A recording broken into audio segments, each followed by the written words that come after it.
Can't pass a drug test? Well then, you won't receive government benefits. This is the stance some lawmakers have chosen to take in regards to implementing laws which require the applicants of social welfare programs to submit to a drug test.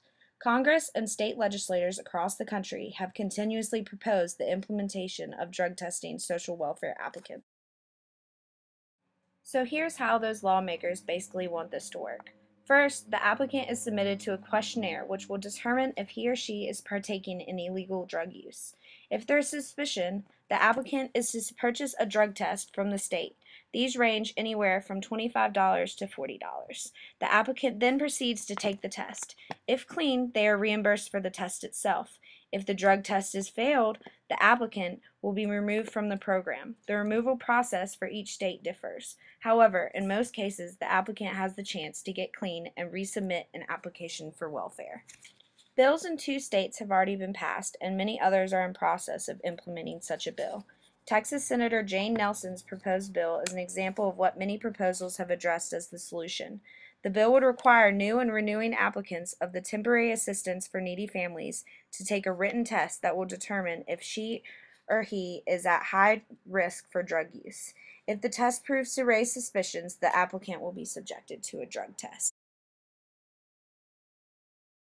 There are those who believe that social welfare recipients should not receive benefits if they are using illegal drugs. Taxpayers believe their hard-earned money should not enable those on social welfare assistance to participate in such illegal activity.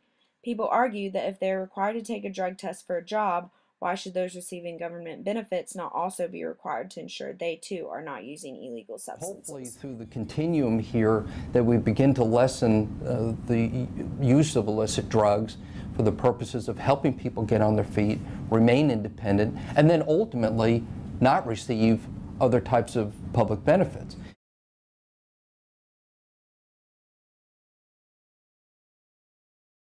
Money that we have, we want to help the people who are trying to help themselves, who are trying to pull themselves up out of poverty. That's the whole idea of these programs. It's not to subsidize a drug habit.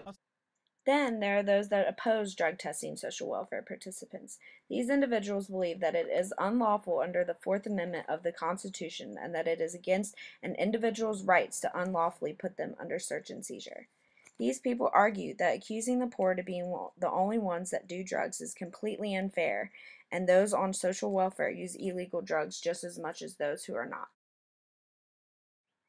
All this does is perpetuate the stereotype that low-income people are lazy, shiftless drug addicts, and if all they did was pick themselves up from their bootstraps, then the country wouldn't be in the mess it's in, according to Operation Breakthrough. A huge waste of taxpayer money, money that could be spent on the benefits people receive as opposed to testing all of these possible recipients for finding just a handful that would not qualify.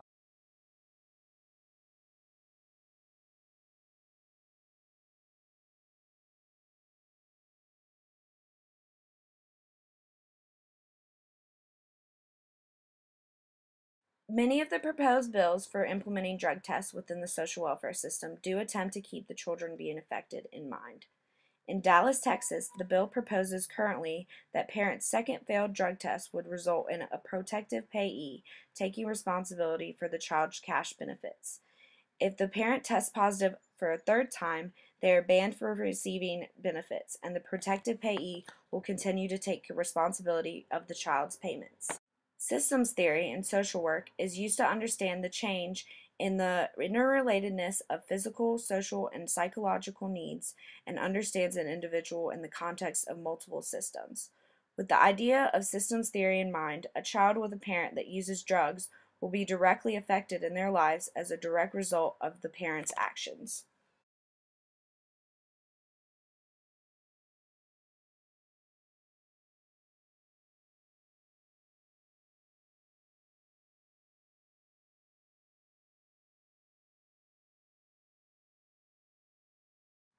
More than 91 million Americans are dependent on the government.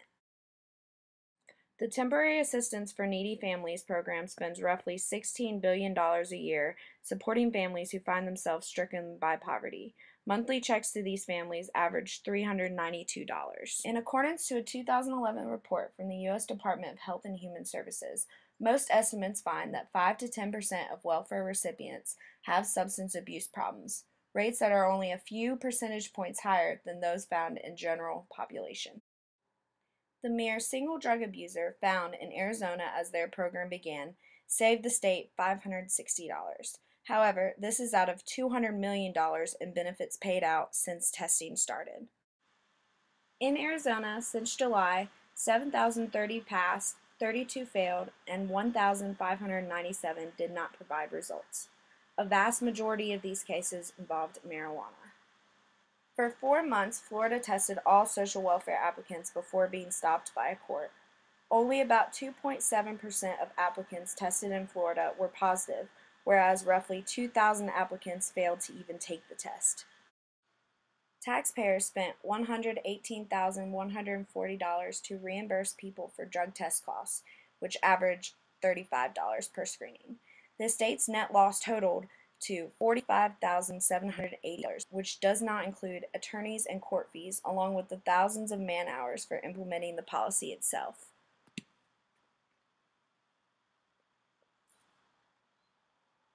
You benefit from hundreds of thousands of taxpayer dollars every year. So would you be willing to pee into this cup to prove to Florida taxpayers that you're not on drugs, you're not using that money for drugs? I've done it plenty of times. You would?